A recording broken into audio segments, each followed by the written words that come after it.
Bonjour et bienvenue sur Projet Libre. Je m'appelle Walid Nou, je suis tombé dans la marmite du logiciel libre il y a plus de 20 ans. Que vous soyez libriste confirmé ou néophyte, venez découvrir avec moi les portraits des femmes et des hommes qui font du logiciel libre. Communauté, modèle économique, contribution, vous dit tout. Bienvenue, nouvel épisode de Projet Libre. Merci à vous toutes et à vous tous d'écouter. Aujourd'hui, on a un épisode qui va être très sympa parce que si vous avez écouté l'épisode sur No Code et logiciels libres, à la fin, on a fait quelques divagations autour du design et des logiciels libres. On a certainement raconté des trucs qui étaient perfectibles. Et suite à cet épisode, j'ai cherché à approfondir le sujet et je suis tombé sur une conférence de Mixit de 2018 avec mon invité du jour qui s'appelle Maïtane Lenoir, autrement connu dans le logiciel libre sous le pseudo de Maïwan. Donc je l'appellerai Maïwan pour le reste de l'interview. Et on va parler justement de design et de logiciel libre. Voilà, donc la conférence que j'avais vue d'elle, qui m'a dit tout à l'heure que c'était sa première, ça s'appelait Design dans le logiciel libre et si on collaborait. Alors Maïwan, merci beaucoup d'être présente avec nous ce soir pour parler de ton travail. Bienvenue sur le podcast Projet Libre. Merci de m'inviter. Première chose que je vais te demander, ça va être de te présenter. Est-ce que tu peux nous expliquer un petit peu d'où tu viens et quel est ton parcours, s'il te plaît? Alors moi je suis designer, on dit UI ou UX designer pour UI User Interface et UX User Experience. Donc je fais de la conception logicielle, c'est mon boulot. Je suis à mon compte parce que j'ai pas supporté d'être salariée. Donc j'ai monté une coopérative avec des copains, mais avant ça j'étais freelance. Je travaille sur tout un tas de logiciels, plutôt du logiciel métier, mais parfois c'est aussi des sites web. Je travaille pas mal pour le service public, voilà.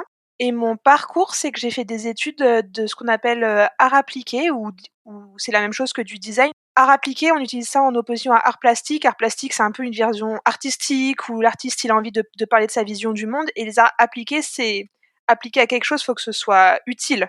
Et dans la partie art appliqué, il y a tout ce qui est design numérique. Donc j'ai fait une année de mise à niveau en art appliqué, un BTS design graphique, une licence pro web design sensoriel, qui était un peu un melting pot de tous les métiers du numérique. On a même fait du design sonore, bon bref. Et ensuite, j'ai commencé à bosser dans une boîte où il y avait et des développeurs, et des ergonomes, et des designers graphiques. Et donc très vite, j'ai bossé en collaboration avec plein de corps de métiers différents sur des logiciels un peu complexes. Et ensuite, comme j'étais salariée et que ça m'a pas convenu, je suis partie à mon compte et depuis, c'est la belle vie de freelance. Ok. À quel moment tu as croisé la route du logiciel libre? Ah ça c'est quand même une partie qui est importante aussi dans ma présentation. Alors je fais partie de l'association Framasoft et c'est quand même elle qui m'a ouvert le plus au logiciel libre grâce à la conférence Dégooglisons Internet que j'ai vue de façon totalement hasardeuse à Toulouse à un bazar du libre parce que le Capitole du libre, qui est une conférence qui était organisée normalement, n'avait pas pu se tenir à cause des attentats. Mais en vrai, ma première connexion avec le monde du libre, c'était, alors c'est malheureux, hein, c'est aussi post-attentat de 2015, où je suivais une personne sur Twitter qui avait dit des choses qui étaient très bien par rapport à l'islamophobie ambiante, qui était un terme que je connaissais pas du tout. Et cette personne disait aussi des trucs très politiques sur le numérique et sur la façon dont les GAFAM, c'était quand même pas cool et que le logiciel libre, c'était quand même l'avenir. Et je me suis dit: «Ah mais je ne sais pas du tout ce que c'est cette chose du logiciel libre» et comme elle dit des choses intéressantes sur l'islamophobie, cette personne, le logiciel libre, ça doit être aussi un concept intéressant et donc j'ai mis le doigt dedans et après c'était foutu. Ah d'accord, ok. Je pensais que tu avais découvert à travers ton boulot, les gens que tu avais rencontrés, les développeurs, etc. Pas du tout. Et non, pas du tout. Ouais, non, je pense que ça m'a permis de trouver du boulot plus tard, d'être dans le milieu du logiciel libre, mais et parce que j'ai participé à beaucoup de conférences et du coup j'ai croisé pas mal de monde. Mais dans le milieu dans lequel j'étais au début, je pense que c'est un milieu, on bossait avec des grands groupes du genre Thales et compagnie, et donc c'est pas du tout un endroit où on peut être ouvert au monde du libre. Et puis en tant que designer, je trouve qu'on est encore plus éloigné que les développeurs, alors c'est quand même, ça me semble encore plus compliqué. Ok. Pour continuer sur ta présentation, est-ce que tu peux, avant qu'on rentre un peu plus dans le détail après, nous donner une idée des projets sur lesquels tu as travaillé en tant que designeuse dans le logiciel libre, que les gens pourraient connaître? Alors, j'œuvre beaucoup, du coup, je suis devenue membre bénévole de Framasoft, donc j'œuvre pas mal au sein de l'association. J'ai notamment, alors c'est pas du tout la partie design, mais j'ai notamment fait pas mal de modération sur Framapiaf, et du coup, ça me donne, aussi un angle d'analyse de comment les choix de conception sont faits sur les différents réseaux sociaux pour faciliter la modération. Mais vraiment en tant que design, par exemple, il y a une refonte de Frama Libre récemment, pour laquelle j'ai pris pas mal parti. J'ai aidé aussi avec pas mal de copains à faire un petit site qui s'appelle contribule.org qui est là pour mettre en relation des projets qui auraient besoin de compétences et des gens qui ont envie de donner des compétences et qui ont envie de trouver des projets à aider. Et enfin, avant tout ça, et de façon rémunérée, donc en tant que freelance, j'avais bossé pour Exodus Privacy. Et on avait fait la refonte du site internet et de l'application. Tu peux rappeler juste pour les gens qui connaîtraient pas ce que c'est que Exodus Privacy? Et ouais, Exodus Privacy, c'est une super association qui informe les gens sur les pisteurs qui se trouvent dans leurs applications mobiles. C'est super difficile parce que les applications mobiles, c'est interdit légalement de les ouvrir pour regarder le code source. Exodus Privacy, avec une petite astuce, regarde ce qui rentre et ce qui sort de l'application et du coup voit qu'est-ce qui est renvoyé comme données quand ça sort de l'application et permet de faire une liste des pisteurs qui se trouvent à l'intérieur. Et donc on peut se rendre compte comme ça que toutes les applications de météo ou de presse, par exemple, renvoient un nombre incalculable de données. Et c'est vraiment génial quand on fait des ateliers d'initiation au monde du libre ou de la vie privée numérique, d'utiliser cette application parce que les gens se rendent compte de façon très concrète que comment ça, mon application du monde, elle, alors que je suis abonnée, elle renvoie toutes ces données personnelles. Et ben oui, et donc là, on peut commencer à expliquer aux gens que oui, c'est pas parce qu'on paie un abonnement qu'on ne renvoie pas un maximum de données personnelles pour se faire 2 fois plus de fric. Il y a quelque chose aussi que je voulais te demander. Donc, pendant tes études, qu'est-ce que tu en savais, en fait, du logiciel avant de commencer à travailler avec des développeurs sur des produits? Du logiciel libre, du logiciel tout.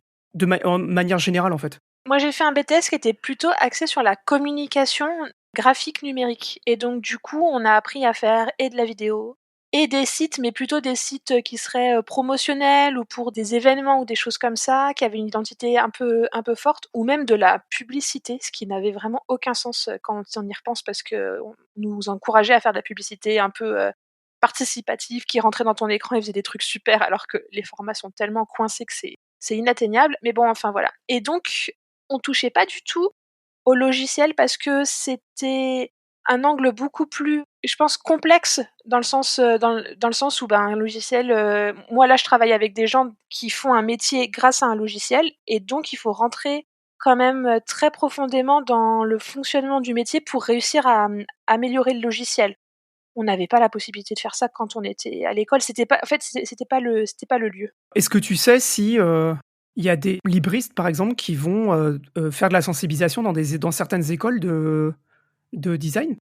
Tu sais si ça existe, ça? Moi, que je sache, ça n'existe pas, donc j'imagine que ça dépend exclusivement de est-ce qu'il y a une personne très sensibilisée au libre dans la conception du parcours de formation, voire même un prof qui est, très sensibilisé et là qui ferait venir d'autres personnes parce que moi dans mon BTS, ça n'existait pas le libre.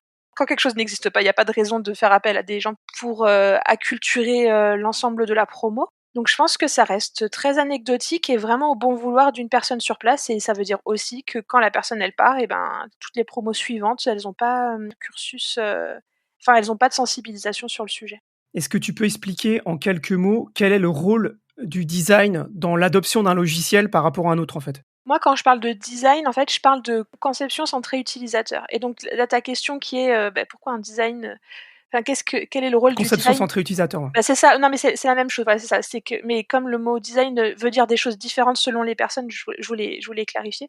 En fait, si on conçoit pas en mettant au centre l'utilisateur, bah, ça veut dire qu'on le fait depuis quelle perspective? Depuis la perspective du développeur, ça veut dire que ça va être centré très technique, ou alors on peut le faire aussi selon ce qu'on pense savoir de l'utilisateur et là du coup on a une espèce de double filtre qui est le filtre technique parce que c'est la personne qui code, qui imagine des choses, et puis ce qu'on croit savoir de l'utilisateur, donc ça met un deuxième filtre. Et ça, potentiellement, ça crée des logiciels qui sont très complexes, mais pas dans un sens intéressant du terme, dans un sens d'utilisabilité qui est difficile. Et donc, tout de suite, le logiciel peut devenir une machine à gaz, n'est pas intéressant pour les personnes qui veulent l'utiliser pour ce qu'elles ont à y faire, et puis ensuite partir faire autre chose. Et donc, ça n'a aucun intérêt et ça limite le niveau d'adoption, en tout cas, ouais, du logiciel. Pour moi, ça n'a aucun sens de ne pas faire de la conception centrée utilisateur systématiquement. On va rentrer dans le détail plus tard, dans la mesure de ce qui est possible à chacun, c'est-à-dire que c'est pas pareil quand c'est un GAFAM que quand on est tout seul dans son bureau à bidouiller un petit logiciel. On n'a pas forcément les mêmes moyens, mais on va y revenir. Je pense que même plus qu'une question de moyens, c'est une question aussi Quand tu fais ton logiciel, tu penses pas forcément que tu pourrais faire appel à quelqu'un pour t'aider sur ces problématiques d'utilisabilité, quoi. Et à mon avis, il y a beaucoup de gens, dans le logiciel libre qui ne savent pas ou n'y pensent pas, quoi. Donc on entend souvent et moi je l'ai beaucoup dit aussi même que, parfois tu tombes sur des logiciels libres qui effectivement, c'est vraiment compliqué de rentrer dedans. L'interface elle est complexe, elle est pas très simple et cetera et en fait, j'aimerais retourner la question pour se dire, de ton point de vue, quels sont des logiciels libres qui ont une interface et qui ont une bonne utilisabilité, en fait? Je trouve que ça, c'est une question difficile parce que comme c'est de la conception centrée utilisateur, selon les utilisateurs, selon les profils, la liste des logiciels sera différente selon chaque personne. N'empêche que pour répondre, moi je trouve qu'une réponse facile, c'est VLC. C'est-à-dire que moi, quand j'étais, adolescente, on m'avait filé un ordi du collège sur lequel j'étais contente de pouvoir regarder des vidéos. C'était en 2005, je pense, si je dis pas de bêtises, hein. Et j'ai l'impression que peut-être c'était pas 2005, peut-être c'était après, mais que très vite, j'ai utilisé VLC comme, lecteur de vidéos. Je n'avais pas besoin d'utiliser l'interface en fait. J'ouvrais ma vidéo avec VLC, il lisait la vidéo et le sujet était réglé. Et donc un bon design, c'est vraiment le moment où on n'a pas à se poser de questions, ni par rapport aux fonctionnalités, ni par rapport à l'interface, c'est-à-dire le truc juste marche. On a zéro question à se poser parce qu'on vient faire quelque chose, on le fait, on repart du logiciel, c'est fini. C'est ça qui est vraiment super. Et donc après, je trouve que par exemple avec Exodus, on a fait du bon boulot et les retours sont intéressants. Pour un truc qui aurait une interface qui serait pas si élégante, mais qui fait quand même bien le taf, c'est un exemple qu'on peut donner, c'est Framadate. C'est-à-dire que Framadate, c'est l'outil le plus utilisé de tout ce que propose Framasoft, alors que beaucoup diront que l'interface, elle est quand même vraiment datée et vieillotte, ça fonctionne pas super bien sur téléphone. Pourtant, le logiciel est hyper utilisé. Pourquoi? Parce qu'on vient, on répond à un sondage, on repart, c'est fini. Évidemment, il y a plein de choses qui sont perfectibles, mais en fait, ça fait une grande partie du taf et c'est ça qu'on demande. Mmh. Mettre le moins de freins possible à l'utilisation du logiciel, quoi. Absolument. Si on rentre un peu plus dans ton métier, est-ce que vous avez une communauté dans le logiciel libre? Est-ce que vous êtes beaucoup à faire ce travail comme toi tu fais? Est-ce que vous vous parlez? Est-ce que vous rencontrez?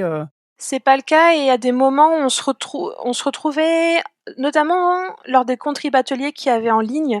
On a fait plusieurs retrouvailles de designers qui avaient envie de faire quelque chose, mais rien s'est jamais structuré parce que structurer, animer un collectif, ça demande vachement d'énergie. Et donc, pour l'instant, ça n'existe pas.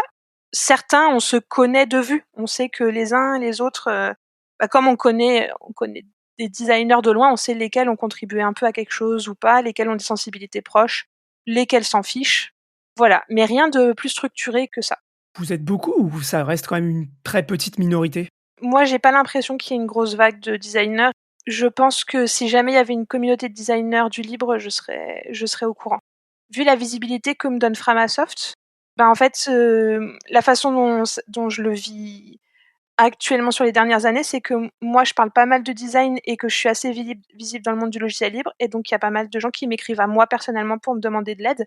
Et j'ai pas d'endroit vers qui les redispatcher parce que je suis pas disponible pour filer un coup de main sur l'ensemble des projets libres francophones. C'est pas super satisfaisant, je dirais, mais voilà, c'est l'état actuel. On va y revenir parce que j'ai quelqu'un, sur un de mes articles qui m'a justement mis un commentaire en disant: «Moi, je suis designer, mais comment je fais pour, trouver un logiciel sur lequel contribuer?»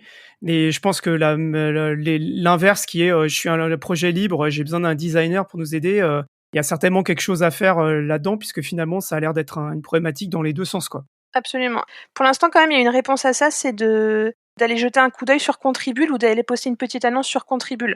C'est pas super spécifique et je suis pas sûre que ce soit complètement adapté pour le design. Je pense on va détailler plus tard parce qu'à mon avis, c'est une rencontre en fait. Le design, c'est difficile de juste faire une petite annonce et de dire allez, vas-y, c'est parti. C'est quand même un outil qui est disponible et qui peut permettre une première mise en contact et c'est mieux qu'avant.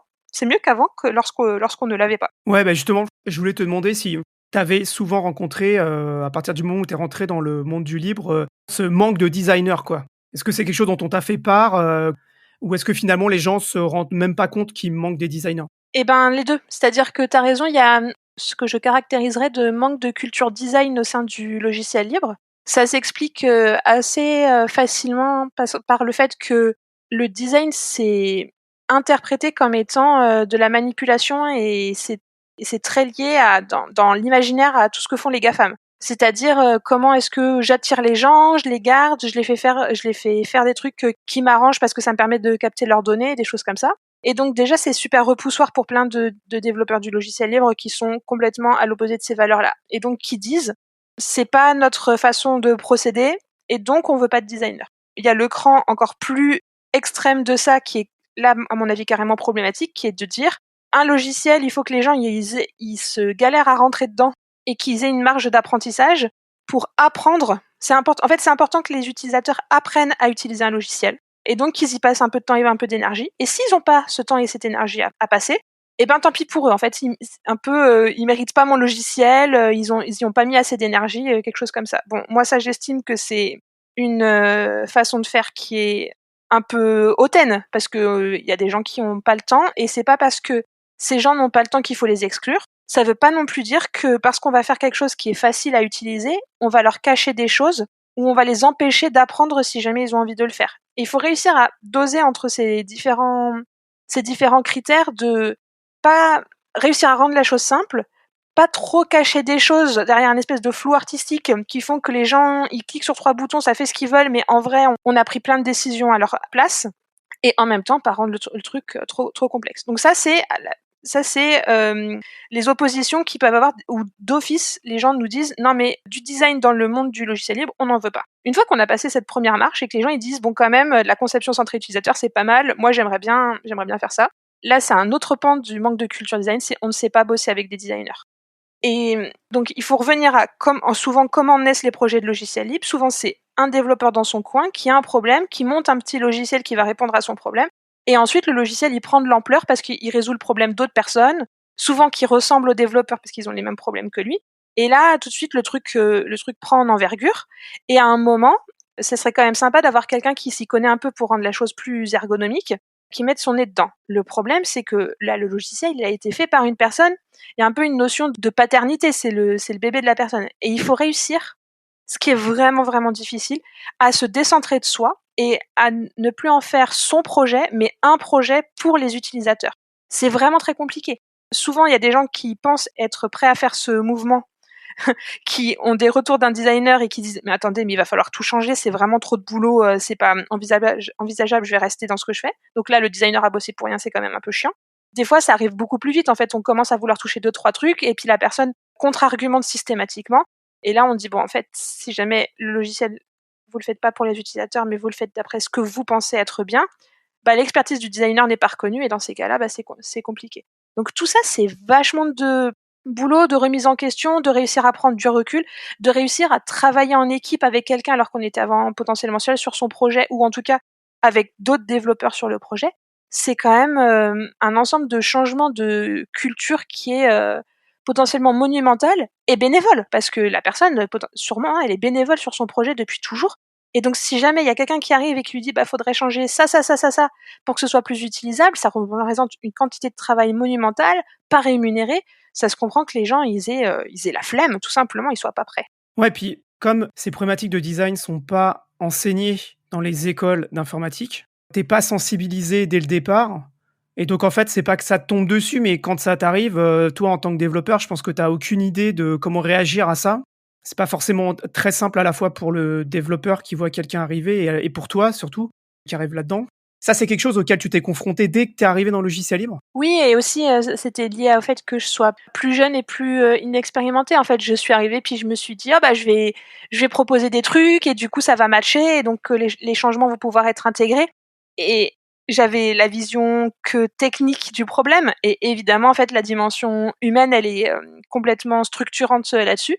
Et c'est ce qui fait que maintenant, quand il y a des personnes qui sont designers et que je croise dans des conférences, des choses comme ça, et qui disent comment je pourrais filer un coup de main, je dis systématiquement, d'abord, il faut que vous trouviez un groupe, un collectif ou juste une personne avec qui ça match et avec qui vous vous dites ah bah là on pourrait travailler ensemble et tout, et que la personne en face elle soit super réceptive et elle soit vraiment demandeuse. Parce que si en fait vous arrivez et vous proposez des choses et que ça sorte de nulle part, votre intention elle est la meilleure du monde, mais en fait les personnes elles ont déjà 150 issues à régler, elles ont pas spécialement envie d'un designer, ça ne sert à rien. Donc oui, je suis bien d'accord avec toi. Notamment parce qu'en fait, j'imagine que dans les écoles, souvent d'ingé informatique, on forme un peu les ingénieurs à avoir réponse à tout et notamment à la conception.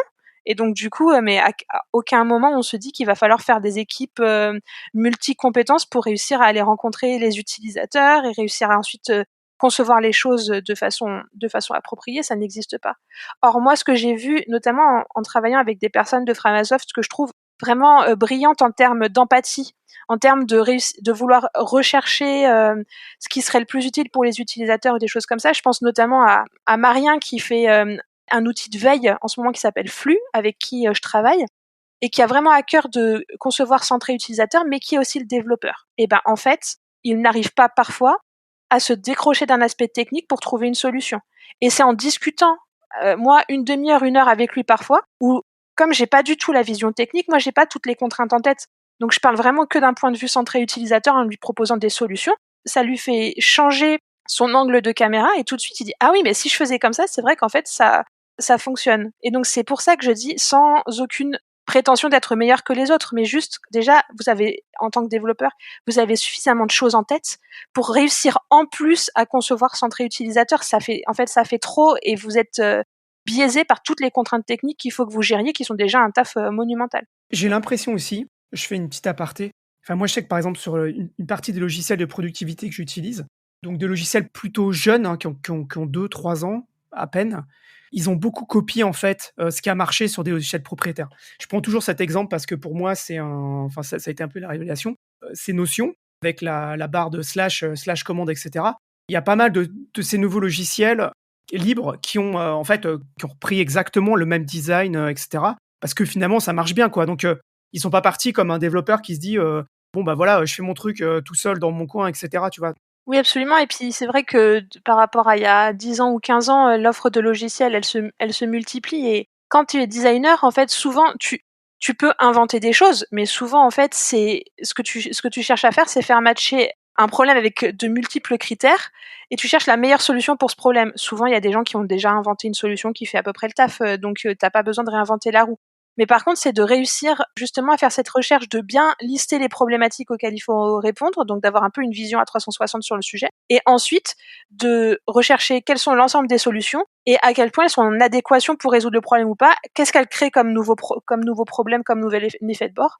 Nouvel effet de bord, est-ce que c'est possible de limiter ces effets de bord, des choses comme ça, et puis en fait au bout d'un moment on trouve soit quelque chose qui matche parfaitement, soit quelque chose qui matche à peu près, soit quelque chose qui match peut-être mais on n'est pas sûr. Et moi ma meilleure réponse à ce moment-là, je dis systématiquement on fait ça, on fait la solution par exemple techniquement qui est la plus simple sur un ensemble de choix qui nous semble à peu près équivalent et on teste. Et je dis toujours et on teste, c'est-à-dire on met en place le plus vite possible et ensuite on va voir la réaction des utilisateurs. Si ça fait le taf, c'est bien. Si ça fait plein d'effets de bord pourris, et ben on essaye une des autres solutions qui créera pas ces effets de bord et on aura déjà avancé dans la connaissance du problème et de quand on utilise telle solution, qu'est-ce que ça engendre comme chose positive et comme chose négative. Donc tu as raison, en fait, on réinvente pas la roue, ça existe déjà, on n'a pas le temps de réinventer la roue. Ça, c'est un truc, pour moi, qui vraiment tire plus du côté, je parlais d'art plastique tout à l'heure, plus de voilà quelqu'un qui a envie de faire un peu de la création, qui se fait un peu plaisir. Moi, je suis pas là pour ça, moi, je suis là pour faire des siestes. Donc, si jamais il y a un truc plus efficace qui me fait gagner du temps, je gagne du temps et je vais faire une sieste, ça me va mieux. À part Framasoft, et donc je comprends bien Exodus, les projets où ça marche bien, c'est des projets sur lesquels donc tu rencontres physiquement les gens, ou est-ce que finalement ça change rien et avec les outils qu'on a maintenant, ça pose pas de soucis particuliers? Moi, je bosse quasiment qu'à distance, ça me pose pas de problème. Et par exemple, Contribule, on était un petit groupe de 4. Il y a une personne que j'ai toujours pas croisée et il y en a 2 autres que j'avais croisées juste une fois ou 2 dans des conférences et on n'avait jamais bossé ensemble et ça a bien marché. Donc je pense que c'est pas forcément nécessaire. Par contre, effectivement, il y a une espèce de culture de la communication, de l'écoute, de vraiment essayer de comprendre ce que veut te dire l'autre et puis on est vraiment dans tout ce qui est communication, récapituler ce qu'a dit l'autre personne pour vérifier si tu as bien compris, voilà. De posture, j'appellerais ça assez basse pour réussir à rentrer en contact avec l'autre et pas de lui expliquer la vie, qui est super important. Et ça, c'est vrai qu'il y a des personnes pour qui le virtuel, ça crée de la distance et donc du coup, se voir en physique, c'est plus simple. C'est pas le cas de tout le monde et vraiment, c'est le moment où ça dépend des rencontres et ça dépend des types de personnes, quoi. Et c'est difficile. Moi, je suis une meuf qui est assez jeune, rien que ça déjà, en fait, ça me... Eh ben, j'ai pas le mot. Et alors? Ça te met en position de faiblesse par rapport à d'autres ou Oui, c'est ça. En fait, je suis pas considérée au même niveau que si jamais j'étais un mec blanc de 50 ans. Et donc, du coup, quand j'amène mes retours en disant, faudrait changer ça et ci parce que, il y a des postures qui sont de dire, ah oui, d'accord, ok, ou ah d'accord, ça va être compliqué. Est-ce que tu penses qu'on peut faire plutôt comme ci ou plutôt comme ça? Ou des postures plus hautes qui vont être, non mais en fait, ça va pas être possible. Tu comprends rien. Ça, on peut pas tuer le patriarcat en faisant du logiciel libre dans la seconde. C'est pas, c'est pas comme ça que ça marche. Donc on a tous des biais. Ça dépend tous, chacun de comment on fonctionne. il y a quand même des frustrations quand tu arrives dans ce milieu-là et que tu essayes de changer les choses et que tu t'aperçois qu'en fait, ça va être vachement compliqué, quoi? C'est beaucoup de diplomatie et de pédagogie, quoi, non? Plus maintenant, moi en tout cas, je fonctionne pas comme ça. C'est-à-dire que si les gens ils ont pas envie de bosser avec moi, et ben ils ont mieux à faire et j'ai mieux à faire plutôt qu'on perde notre temps à essayer de faire des trucs ensemble et puis à pas réussir. Donc non, non, maintenant c'est si les gens sont très très enthousiastes à avoir un coup de main, ça peut être avec plaisir si j'ai le temps et l'énergie. Sinon, chacun continue comme il faisait et puis c'est ok.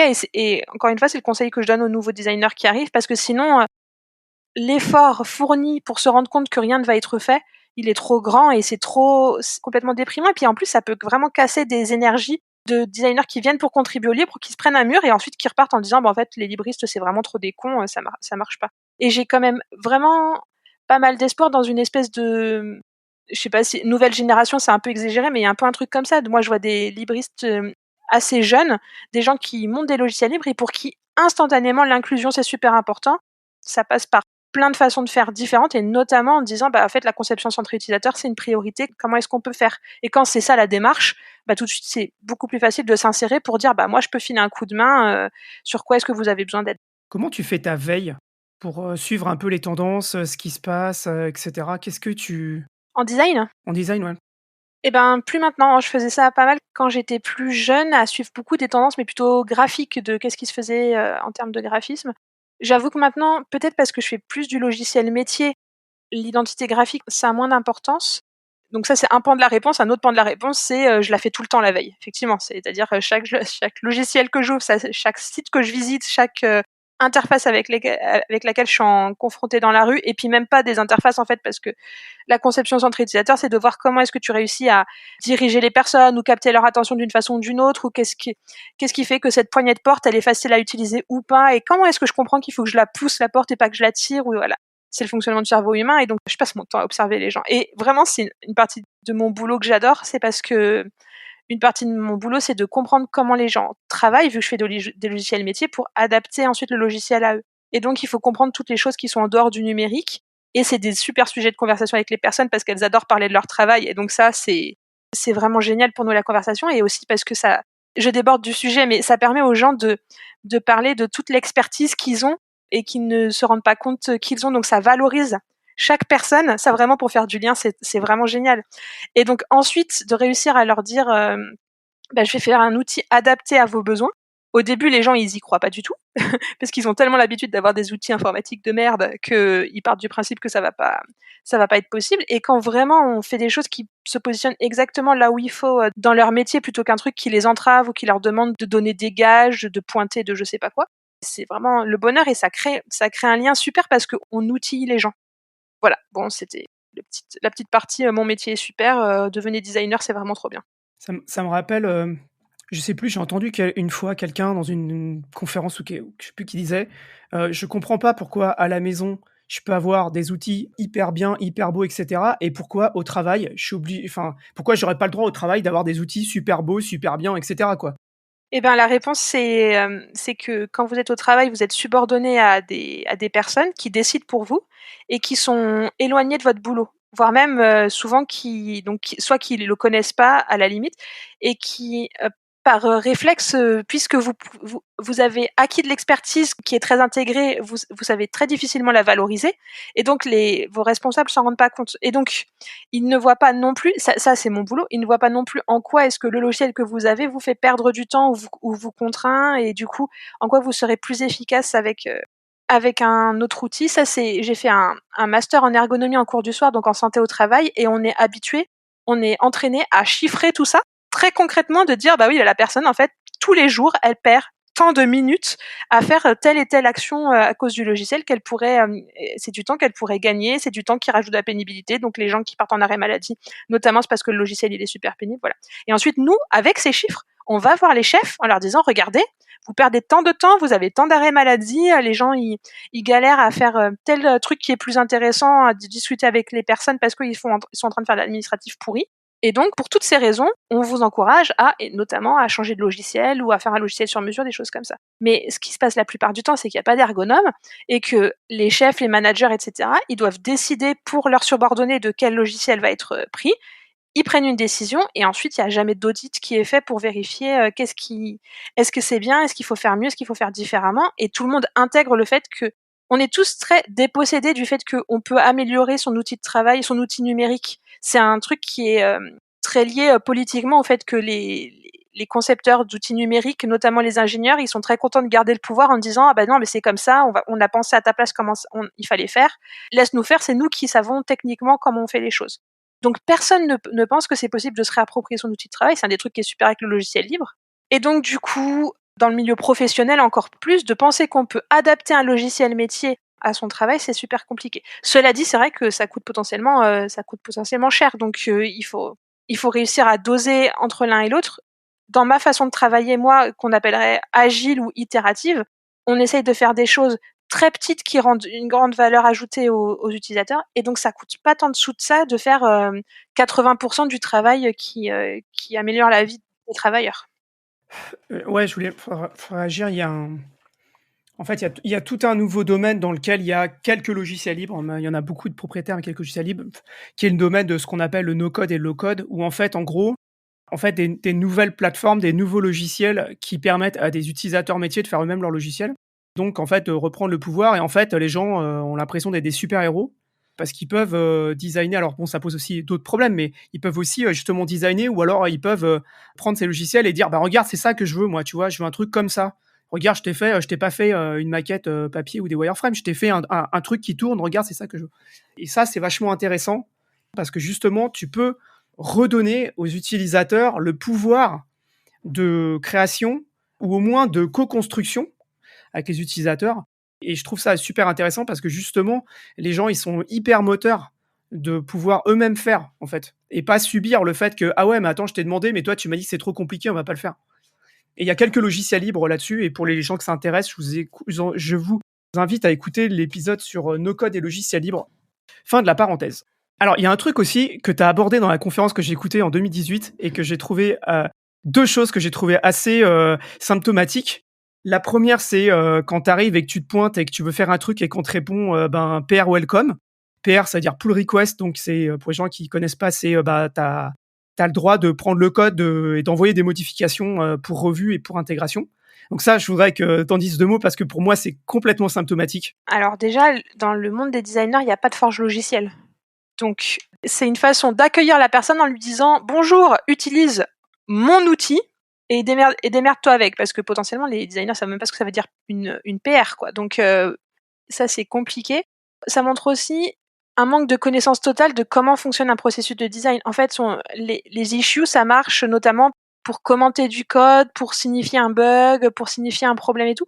Mais quand on parle de conception, et donc du coup de vraiment quelque chose de plus méta où il faut prendre du recul et de dire mais en fait qu'est-ce qu'on veut faire, à qui on veut s'adresser, quels sont nos utilisateurs et quels sont les besoins, quelles fonctionnalités on veut mettre en avant, quels sont le parcours de l'utilisateur pour qu'il puisse réussir vers ce qu'il veut, et ben du coup les issues c'est pas du tout adapté. Bon, les PR, du coup encore pire, les PR il faut proposer du code, donc là vraiment on croit que les designers ils savent coder, ce qui est le cas de certains d'entre eux mais qui est absolument pas la majorité parce que c'est un autre boulot. Mais même quand bien même ce serait issue welcome, en fait c'est pas adapté. Ce qu'il faut et ce qui est compliqué, c'est qu'il faut discuter pour faire du design.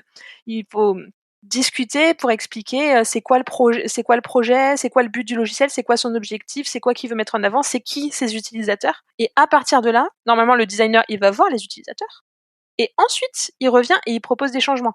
À la limite, il va pas voir les designers parce que déjà il va pas voir les utilisateurs à la limite parce que il se rend déjà compte des problèmes d'ergonomie de base qu'il y a sur le logiciel et donc il peut proposer des choses.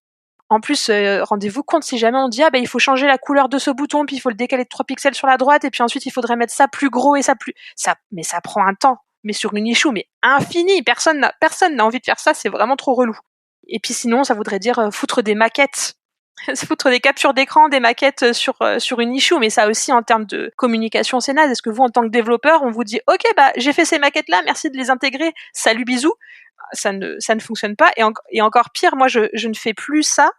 Je ne file plus des maquettes sans être avec les personnes pour les présenter parce que tout le monde interprète des choses différentes des maquettes. C'est-à-dire que de façon extraordinaire, on crée un bouton, on se dit ce bouton-là, évidemment, il mène vers cette page-là, et les gens imaginent que le bouton, il clignote, il emmène vers des trucs, il déclenche une pop-up, des choses qu'on n'aurait pas imaginées, qui peuvent être des bonnes idées parfois, mais donc du coup, il faut absolument communiquer de vive voix, ou alors il faut être vraiment très très bon à l'écrit, mais ça me semble quand même vraiment limite, quoi.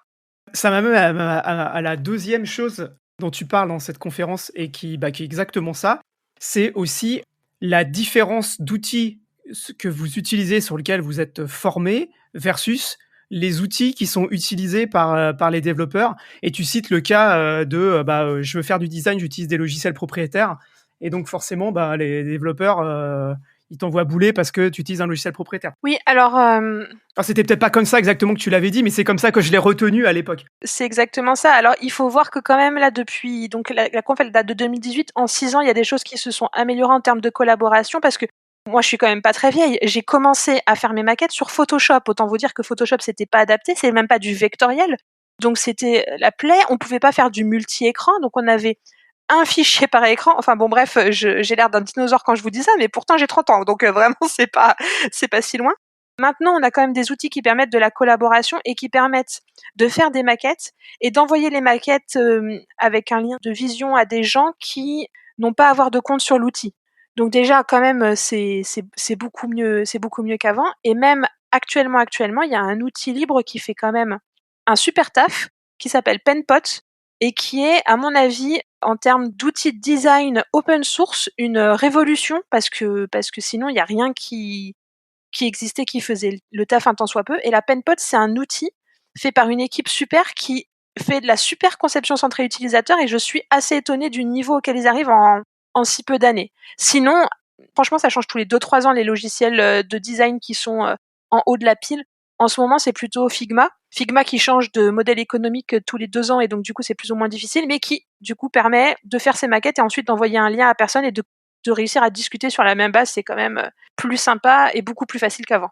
Est-ce que, en travaillant dans le logiciel libre, tu as changé les outils que tu utilisais pour travailler ? Oui, absolument, parce que... Mais ça, c'est plus d'un côté politique ou éthique, c'est-à-dire que moi, ça m'emmerde profondément d'être enfermé avec des logiciels. Il faut voir que la suite Adobe, avant, on pouvait acheter les licences pour une version du logiciel. Maintenant, c'est que du mensualisé.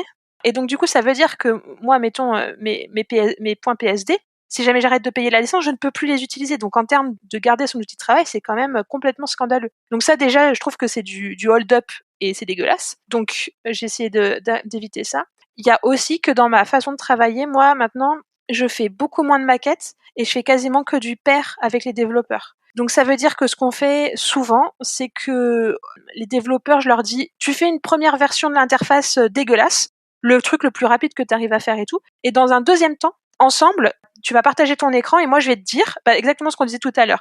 Ah, le bouton, du coup, là, tu mets une bordure de 3 pixels, tu le mets en bleu, tu mets le fond comme ça. Ah, tu mets plus grand, tu mets plus petit, tu mets plus de marge, des choses du genre. Les avantages que ça, c'est que ça évite de, moi, faire une maquette complètement hors sol des contraintes techniques et ensuite de la donner au développeur, que le développeur, il ait l'impression de l'intégrer proprement, mais en vrai, il y aura plein de choses qui iront pas et donc, du coup, il faudra faire des allers-retours, ça va être super relou.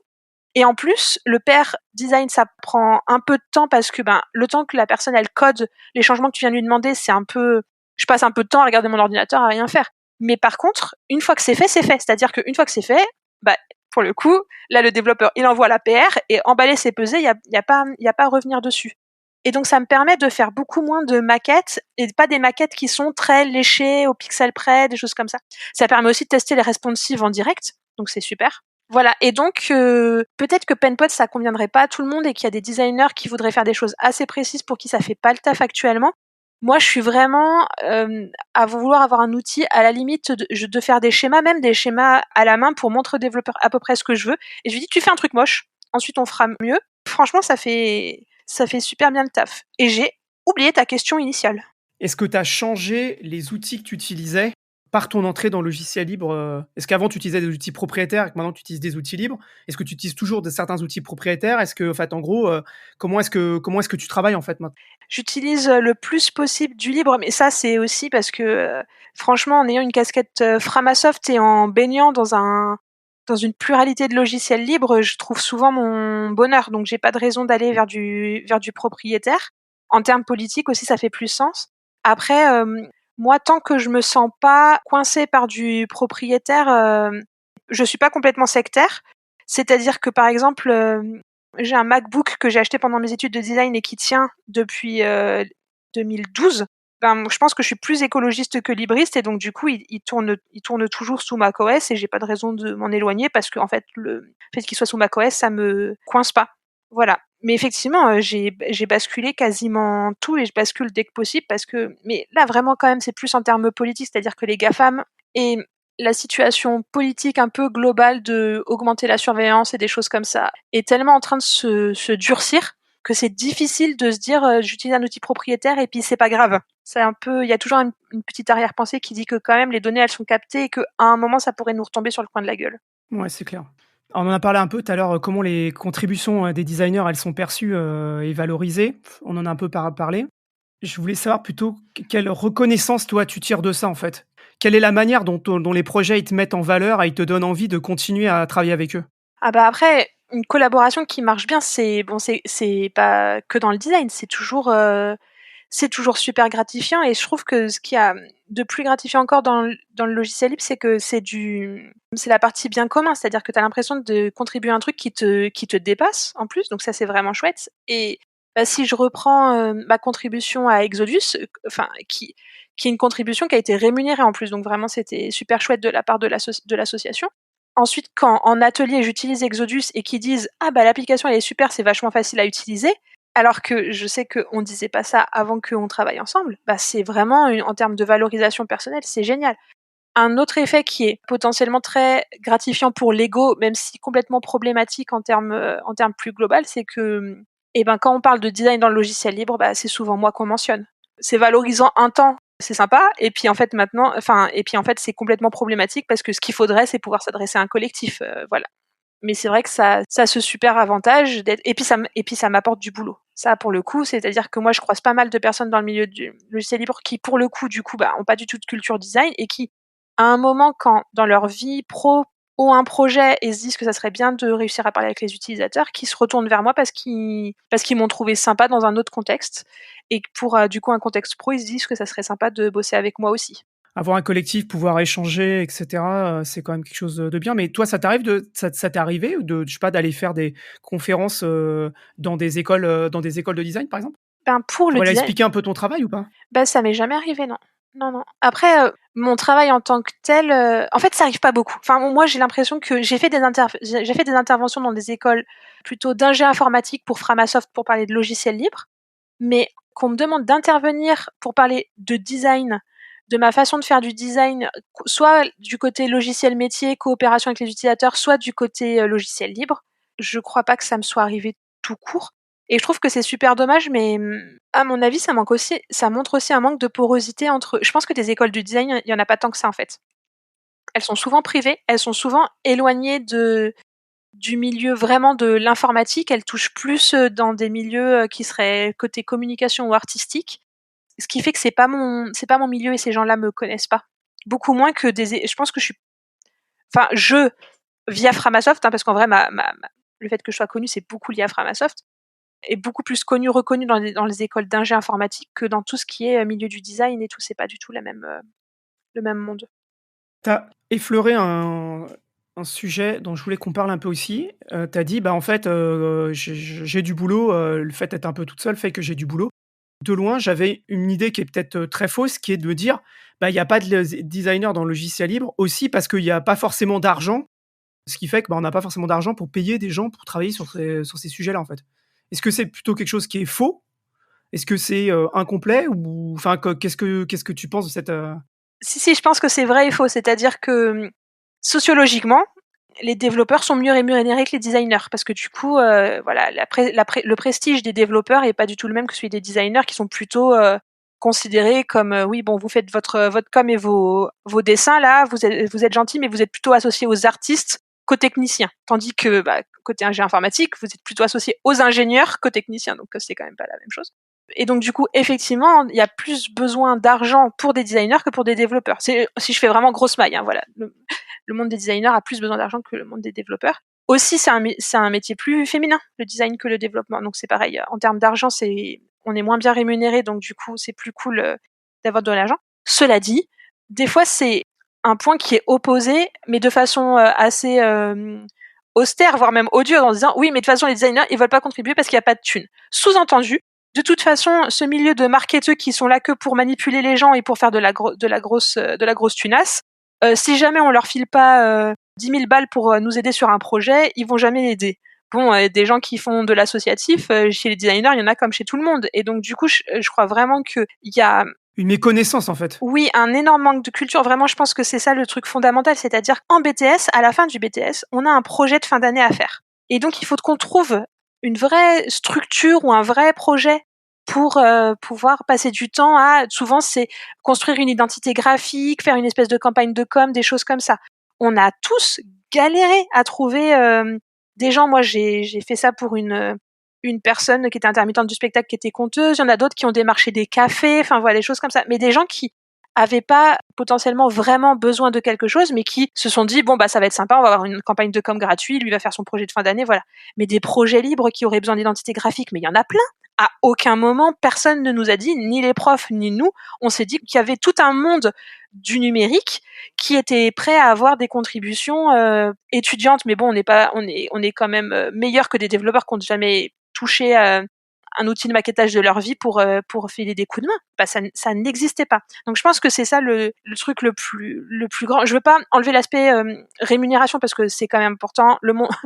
On est dans un monde capitaliste, avoir de la thune à la fin du mois, c'est quand même sympa. Mais on n'est pas juste motivé par la thune. Juste si jamais le monde du logiciel libre n'existe pas et en plus n'est pas accueillant, forcément les designers ils vont pas se dire spontanément bon, ce soir j'ai rien à faire entre regarder une série et aller me friter avec des libristes qui ont pas envie de moi et avec des logiciels que je sais même pas la différence entre logiciel libre et logiciel propriétaire. Forcément les gens ils vont pas venir vers le monde du libre, c'est normal. Mais avec tout ça, donc là on a un peu parlé d'Exodus, mais est-ce que tu as des exemples de projets open source qui ont réussi à intégrer des designers où ça s'est vraiment bien passé? Non, je trouve que c'est difficile à dire parce que je suis pas dans l'arrière-boutique de tout le monde pour me rendre compte de comment ils travaillent avec des designers, et comme la communauté n'est pas bien construite, on n'a pas trop de retour d'expérience entre nous de un tel a contribué avec un tel logiciel et puis ça a marché super bien. Donc et après aussi j'ai des personnes proches de moi qui ont des marottes de logiciels qu'ils trouvent super bien conçus et donc du coup qu'il faudrait que je cite un exemple. On me cite souvent Blender en exemple quand même comme étant un super logiciel hyper bien conçu alors que c'est très technique. Mais moi, je l'utilise pas du tout. Donc en fait, je peux pas me rendre compte. Donc vraiment, c'est difficile à dire. Et puis, ce que je peux dire quand même, c'est que à chaque fois que j'ai dit, ça serait bien de faire rentrer plus de design dans le logiciel libre. Quand il y a des gens qui m'ont opposé des réponses, ils m'ont opposé des réponses du genre, mais il y a Framasoft qui travaille déjà avec des designers. Et j'étais là en mode, oui, bah alors, donc je suis dans l'association, je sais que on a bossé avec Marie-Cécile Paccard et là avec une coopérative de designers qui est à Lyon et qui s'appelle la coopérative des internets, je crois, quelque chose comme ça, qui nous aide sur Peertube aussi à Framasoft. Il y en a marre que ce soit Framasoft qui ouvre la voie, il faut suivre en fait. donc Framasoft qui fait les choses bien en premier, c'est bien. Maintenant, ça n'est pas c'est pas parce que Framasoft le fait qu'on peut dire que le monde du logiciel libre le fait. Ça va pas ça. T'en as un peu parlé tout à l'heure, mais quelles recommandations tu ferais à des designers qui veulent contribuer, qui arriveraient dans le monde du libre? Quelles seraient tes recommandations?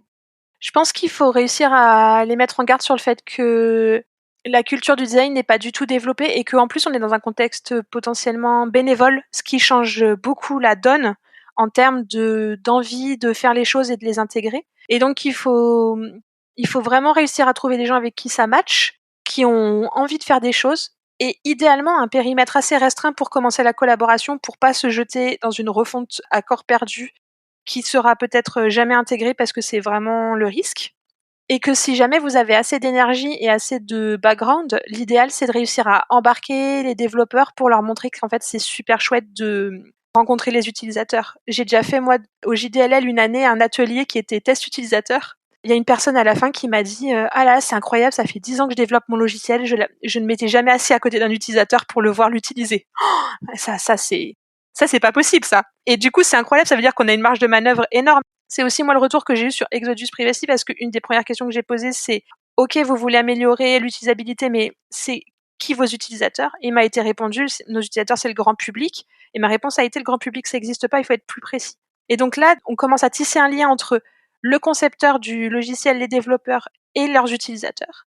Et ensuite si jamais on arrive à soit les faire se rencontrer, soit c'est pas grave parce que le designer il est là pour rapporter la parole des utilisateurs. Et donc de dire on voulait se concentrer sur telle fonctionnalité, et ben voici comment elle est utilisée par telle et telle personne ou telle et telle catégorie de population, et donc voici comment on pourrait faire mieux pour que ce soit plus facile. Ça commence à créer du lien et ça serait super chouette parce que en vrai, on retourne toujours à ça. C'est pourquoi est-ce qu'on fait des outils, c'est pour être utile à des gens ou être reconnu. Donc on parle toujours de faire du lien. Et pourquoi est-ce qu'on veut faire des outils plus faciles à utiliser? Là aussi, c'est pour faire du lien. Donc si on arrive à finir, le tissage ou l'étoile comme ça en embarquant les gens, c'est super. Sinon, le risque, c'est d'être déçu d'un côté et de l'autre et de pas avoir envie de se remouiller. Et ça serait quand même super dommage de perdre des belles énergies parce qu'on en manque trop. Ça fait déjà 1 heure qu'on parle, ça passe vite, hein. On arrive un peu sur la fin et en conclusion, avant de te donner la parole pour une tribune libre, j'aurais 2 petites questions à te poser qui sont en gros à peu près ce que tu as dit, mais j'aimerais bien que tu puisses nous donner 1 ou 2 phrases là-dessus. C'est qu'est-ce que tu dirais à un designer qui ne connaît pas le libre pour lui donner envie de rejoindre les communautés de libristes? Bah, je dirais que ce qui est super, c'est comme faire de l'associatif, mais avec tes compétences professionnelles. Et donc, du coup, ça, c'est vraiment trop chouette. Et en plus, dans un milieu qui manque cruellement de designers et donc où tu peux avoir une valeur ajoutée folle parce que, je répéterai que c'est des gens qui n'ont jamais croisé leurs utilisateurs, qui savent pas ce que c'est un test utilisateur, qui ont potentiellement aucune notion d'ergonomie avec un logiciel qui a été monté au fur et à mesure comme ça leur paraît bien et donc que la plus-value à apporter elle est énorme d'un côté et en plus comme c'est pour le bien commun c'est quelque chose qui potentiellement te dépasse qui te permet de mettre tes compétences au service de quelque chose qui est pas commercial et rien que ça en termes politiques ou d'horizon positif c'est vraiment trop chouette. Et qu'est-ce que tu dirais à un développeur de logiciels libres pour lui présenter le métier de designer? C'est pas facile, hein. Non, c'est pas facile. Et puis moi, les gens qui viennent me parler pour que je travaille avec eux, visiblement, ils comprennent toujours pas ce que je fais. Et pourtant, ils ont envie de travailler avec moi. Donc il y a un espèce de mystère un peu toujours autour de ça. Parce que quand on commence à travailler ensemble, ils disent c'est vraiment super de travailler avec toi, mais j'avais aucune idée que c'était ça que tu faisais. Donc je me dis que vraiment je suis pas super bonne à ce jeu-là. Bon, quand même, en fait, je pourrais dire que l'idée c'est que quand on développe un logiciel, on a déjà le cerveau tellement enfoui dans la technique que c'est très difficile de faire quelque chose de facile à utiliser et qu'il y a des gens dont c'est le métier et pour qui c'est facile d'aller rencontrer les utilisateurs, d'aller réussir à dire ça c'est facile à faire, ça c'est pas facile à utiliser, on peut améliorer comme ci et comme ça et donc ça décharge d'une grosse difficulté quand on essaye d'avoir les 2 pieds dans 2 bateaux différents. Voilà, ça permet de guider sa propre barque et d'avoir quelqu'un à côté qui fait aussi du canoë-kayak pour nous accompagner et pour faire le lien avec les utilisateurs, ça enlève une grosse épine du pied et ça a un intérêt si jamais on commence à se galérer avec des retours utilisateurs où on nous remonte des problèmes d'utilisabilité mais qu'on ne sait jamais comment résoudre parce que c'est pas notre domaine de compétence. J'ai vraiment l'impression que de tout ce que j'entends, qu'il y a une énorme méconnaissance dans le monde du libre de toute la partie design. On pourrait dire aux développeurs que c'est vrai que le meilleur moment pour faire intervenir un designer, le premier meilleur moment, c'était au début du projet, et le deuxième meilleur moment, c'est maintenant quand vous y pensez. Et c'est ok. Et le designer, il est aussi là pour vous accompagner si vous êtes un peu perdu. L'important, c'est vraiment la posture.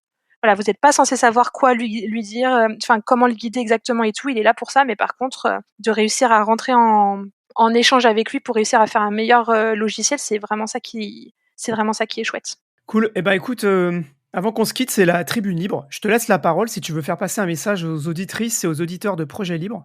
Eh ben, je vais pas du tout parler de design, mais je vais quand même parler de faire du lien et de soins. Je pense que en ce moment et ces derniers temps, c'est vraiment difficile de faire des projets qui sortent un peu du cadre, et je pense que le logiciel libre, ça sort un peu du cadre, et que c'est important que chacune d'entre vous prenne le temps pour faire des choses qui lui font plaisir ou lui font du bien, ou font du bien autour d'eux, prennent soin. Donc prendre soin de soi, prendre soin des autres, c'est vraiment chouette. Ça marche pour le logiciel libre, ça marche pour ses proches, ça marche pour prendre du temps de recul et pour arrêter d'avoir la tête dans le guidon. Et donc j'aimerais bien, si jamais on peut prendre un petit temps de respiration tous pour réussir à reprendre son souffle, parce que je trouve qu'on est dans une course un peu exténuante, où on a peu de victoires et peu de raisons de se résoudre avec un espèce de gros rouleau compresseur dans plein de milieux, et notamment dans le logiciel libre où les GAFAM ne prennent pas de pause pour nous laisser un peu tranquilles. Le milieu politique non plus, par rapport à la surveillance généralisée. Donc faites un truc qui vous fait du bien, faites des gâteaux, ou apportez des gâteaux aux gens qui font des logiciels libres que vous aimez bien, envoyez-leur un peu de love, faites des petits dons, ça fait plaisir, envoyez-leur un message d'amour sur les réseaux sociaux en leur disant que quand même ce qu'ils font c'est vraiment cool et ça leur a fait plaisir. Si vous écoutez le podcast, d'envoyer un petit message pour dire « Oh là là, j'ai vraiment bien aimé ce podcast, c'était cool ».